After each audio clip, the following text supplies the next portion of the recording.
House. അപ്പോൾ ദാ എല്ലാവരും സുഖമായിട്ടിരിക്കല്ലേ? അപ്പോൾ ഇന്നത്തെ ടിപ്പുകൾ നമുക്കൊന്ന് സ്റ്റാർട്ട് ചെയ്യാം അല്ലേ? കുഞ്ഞു കുഞ്ഞു ടിപ്പുകളാണ്. അപ്പോൾ നമ്മുടെ പണികളൊക്കെ വളരെ ഈസി ആക്കാൻ പറ്റുന്ന തരത്തിലുള്ളതാണ് കേട്ടോ.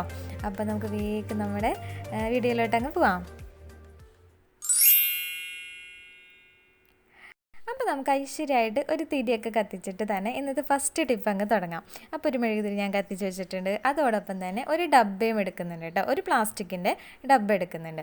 ഇനി ഞാൻ ചെയ്യാൻ പോകുന്നത് നമ്മുടെ ഈ പ്ലാസ്റ്റിക്കിൻ്റെ അതിൻ്റെ അടപ്പില്ലേ, അതിനകത്ത് കുഞ്ഞു കുഞ്ഞു ഓട്ടകൾ ഇടണം നമുക്ക്. അപ്പോൾ അതിന് വേണ്ടി ഒരു പപ്പടം കുത്തിയോ അല്ലെങ്കിൽ ഒരു ചെറിയ കഷ്ണം കമ്പിയോ ചൂടാക്കാം. അപ്പോൾ ഒന്നല്ലെങ്കിൽ മെഴുകുതിരിയിൽ വെച്ച് അത് ഇത്തിരി ടൈം എടുക്കും, അല്ലെങ്കിൽ എളുപ്പത്തിൽ പെട്ടെന്നാവണമെങ്കിൽ നമ്മുടെ ഗ്യാസും ഒന്ന് കാണിച്ചാൽ മതി കേട്ടോ.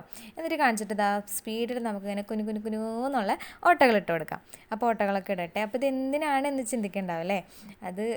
അതിപ്പോൾ കാണിച്ചു തരാം. വളരെ എളുപ്പത്തിലൊരു കാര്യം ചെയ്യാനാണ് നമുക്ക്. നമ്മൾ ചപ്പാത്തിക്ക് മാവൊക്കെ ഇതാക്കുമ്പോൾ സാധാരണ ഒരു പ്ലേറ്റിലിട്ടിട്ടല്ലേ ചെയ്യാതാ. ഇതിങ്ങനെ ഇതിനകത്ത് ആ ചപ്പാത്തിയുടെ പൊടി ഇട്ടിട്ട് നമ്മളിങ്ങനെ ഇട്ട് കൊടുത്താൽ കുറേശ്ശേ ആവുള്ളൂ. നല്ല എളുപ്പമാണ്, ബാക്കി വേസ്റ്റ് ആവേ ഒന്നുമില്ല. ഇനി ഈ ഡബ്ബയിൽ തന്നെ ആ പൊടി എങ്ങനെ നമുക്ക് സ്റ്റോർ ചെയ്യും എന്നുള്ളൊരു ചിന്തയും കൂടി വരും. അപ്പോൾ എന്ത് ചെയ്യണമെന്ന് വെച്ചാൽ അതിൻ്റെ ഉള്ളിലെ പൊടിയൊക്കെ ഒന്ന് ജസ്റ്റ് ഒന്ന് തട്ടിക്കാട്ടി കളയുക. എന്നിട്ട് അതിങ്ങനെ നമുക്കൊരു കടലാസോ അല്ലെങ്കിൽ ഒരു ടിഷ്യൂ പേപ്പർ വെച്ചിട്ട് നമുക്കത് അടച്ചു കൊടുക്കാം. അപ്പോൾ നല്ലൊരു ടിപ്പല്ലേ? അപ്പോൾ ഒന്ന് ട്രൈ ചെയ്തോളൂ കേട്ടോ. അപ്പോൾ ഇതാണ് നമ്മുടെ രണ്ടാമത്തെ ടിപ്പ് വന്നിട്ട്, നമ്മുടെ ഈ ടൈലിൻ്റെ അറ്റം ഭാഗമില്ലേ, അവിടെ ഇങ്ങനെ എപ്പോഴും പൊടി ആകും. അപ്പോൾ നമ്മൾ എങ്ങനെ ചൂലുകൊണ്ടൊക്കെ തട്ടിയാലും പോവില്ല. അപ്പോൾ അതിങ്ങനെ പൗഡർ, ഏത് ടാൽക്കം പൗഡർ ആണെങ്കിലും കുഴപ്പമില്ല, അത് ജസ്റ്റ് അവിടെ ഒന്ന് ഇട്ട് കൊടുക്കാം, നമുക്ക് കുടഞ്ഞിട്ട് കൊടുക്കാം. എന്നിട്ട് ഒരു തുണി വെച്ചിട്ട് നമുക്കൊന്ന് തുടച്ചു കൊടുത്തു കഴിഞ്ഞാൽ ആ പൊടി നല്ല കംപ്ലീറ്റ് ആയിട്ട് പോവുകയും ചെയ്യും. അതേപോലെ നല്ല എന്താ പറയുക, അവിടെ ക്ലീൻ ആയിട്ടിരിക്കും. ഉറുമ്പുകളോ കാര്യങ്ങളോ ഒന്നും വരുമൊന്നുമില്ല കേട്ടോ. അപ്പോൾ ഒന്ന് ചെയ്ത് നോക്കിക്കോ. അപ്പോൾ നമ്മുടെ ടൈലിൻ്റെ സൈഡൊക്കെ നല്ല ക്ലീൻ ആക്കി നമുക്ക് എടുക്കാൻ പറ്റും. അപ്പോൾ ഇത് നമ്മുടെ മൂന്നാമത്തെ ടിപ്പ് വന്നിട്ട്, നമ്മളിപ്പോൾ സാരിയോ ഷാളോ എന്തായാലും നൈസായിട്ടുള്ളതൊക്കെ കുത്തി കഴിഞ്ഞ് കഴിയുമ്പോൾ ഈ സൂചിയുടെ ഇടയിലുള്ള ഗ്യാപ്പിൽ അതിലോട്ട് അങ്ങ് കയറിപ്പോവും. അപ്പോൾ നമുക്ക് അതൊന്ന് അവോയ്ഡ് ചെയ്യാനായിട്ട് എന്ത് ചെയ്യുന്നല്ലേ? അപ്പോൾ അതിനുള്ള 2 ടിപ്പാണ് കേട്ടോ.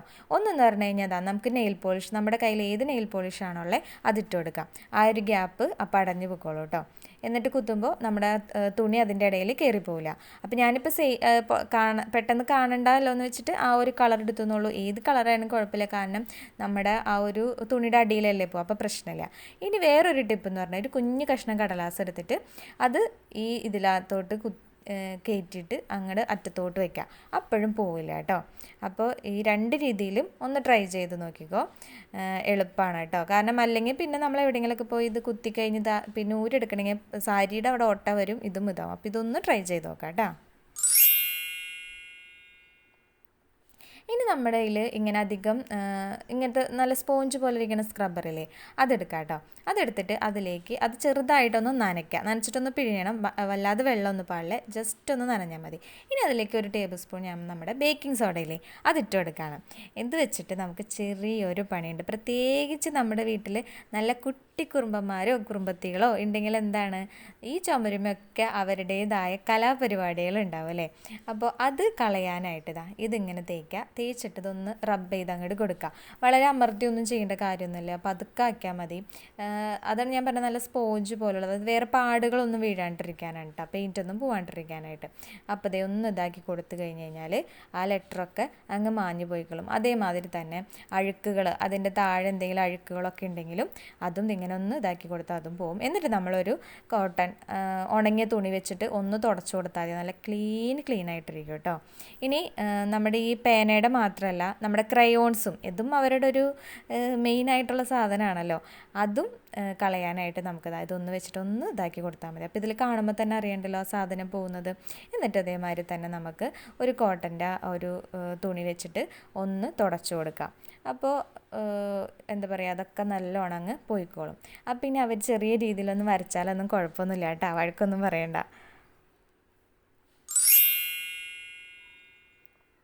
ഇനി നമ്മുടെ അടുത്ത ടിപ്പ് വന്നിട്ട്, നമ്മുടെ കമ്മലുകൾ, അതിപ്പോൾ ഗോൾഡ് ആയിക്കോട്ടെ, നമ്മളല്ലാതെ യൂസ് ചെയ്യുന്ന ആൻറ്റിക്കിൻ്റെയോ ബ്ലാക്ക് മെറ്റലോ എന്തായിക്കോട്ടെ, അപ്പോൾ ഇത് ക്ലീൻ ആക്കി എടുക്കാനായിട്ട് ഇച്ചിരി പണിയാണല്ലേ? അപ്പോൾ അതിന് വേണ്ടി നമുക്ക് ഒരു ഷാമ്പും ഒരു ബ്രഷും എടുക്കാം. അപ്പോൾ ഈ ബ്രഷിൻ്റെ അറ്റത്ത് ലേശം ഷാമ്പു നമുക്ക് തേച്ച് കൊടുത്തിട്ട് നമുക്ക് ഓരോ കമ്മലെടുത്തിട്ട് അതിനൊന്ന് തേച്ച് കൊടുക്കുക. കാരണം നമ്മൾ വിചാരിക്കും അതിൽ അധികം അഴുക്കൊന്നും ഉണ്ടാവില്ല.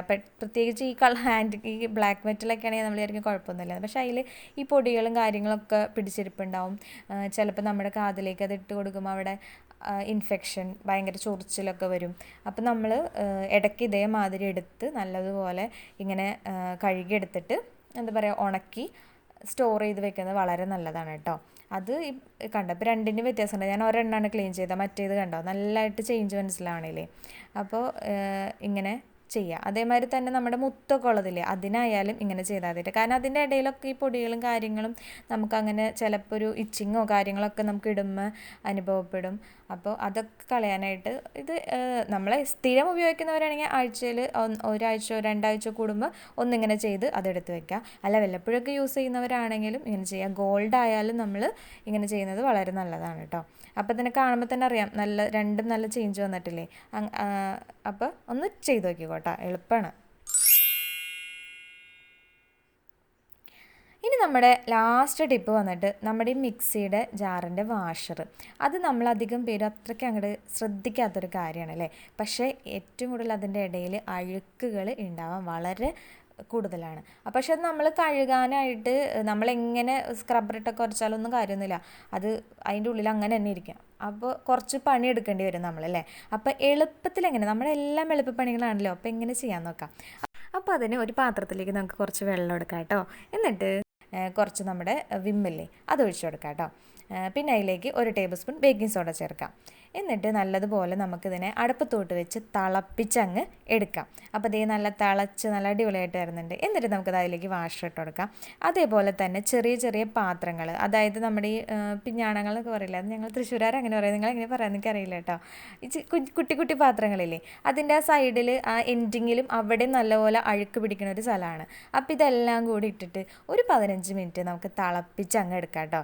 അവിടെ കിടന്ന് തിളക്കട്ടെ.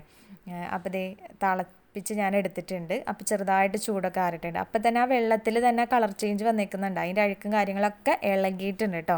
ഇനി നമുക്ക് ഇതിൻ്റെ വെള്ളം കൂറ്റിക്കളഞ്ഞ് ഞാൻ വേറെ ഇത്തിരി വെള്ളം ഒഴിച്ചു, കാരണം ചൂട് ഉള്ളതിനുണ്ട് കേട്ടോ.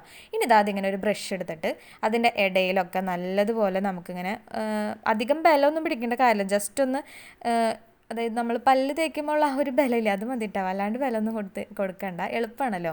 എന്നുവെച്ചാൽ അത്രയും നേരം ഇത് കിടന്ന് തിളച്ച് സംഭവമൊക്കെ നല്ലപോലെ ഇളകി റെഡി ആയിട്ട് വന്നിട്ടുണ്ട്.